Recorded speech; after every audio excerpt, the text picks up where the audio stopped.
ಆಸ್ಪತ್ರೆಯಿಂದ ಅಜಿತ್ ಪವಾರ್ ಪಾರ್ಥಿವ ಶರೀರ ಸ್ಥಳಾಂತರ. ಬಾರಾಮತಿಯ ಕಾಟೇವಾಡಿ ಗ್ರಾಮದಲ್ಲಿ ಅಂತಿಮ ದರ್ಶನ. 1 ಗಂಟೆ ಕಾಲ ಅಂತಿಮ ನಮನಕ್ಕೆ ಗ್ರಾಮಸ್ಥರಿಗೆ ಅವಕಾಶ. ಬೆಳಗ್ಗೆ 11 ಗಂಟೆಗೆ ಅಜಿತ್ ಪವಾರ್ ಅಂತ್ಯಕ್ರಿಯೆ. ಬಾರಾಮತಿಯ ಕಾಟೇವಾಡಿಯಲ್ಲಿ ವಿಧಾನ.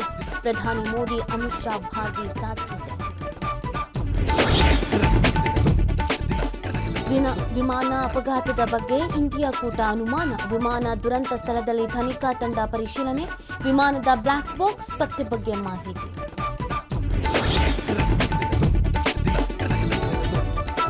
ಮನರೇಗಾ ಚರ್ಚೆ ಬಗ್ಗೆ 2 ದಿನ ವಿಸ್ತರಣೆ ಆಗಿದ್ದ ಅಧಿವೇಶನ. ಕಾಂಗ್ರೆಸ್ ಶಾಸಕಾಂಗ ಪಕ್ಷದ ಸಭೆಯಲ್ಲಿ ಸಿಎಂ ಸುಳಿವು. ಇಂದು ಕಲಾಪ ಸಲಹಾ ಸಮಿತಿ ಸಭೆಯಲ್ಲಿ ತೀರ್ಮಾನ.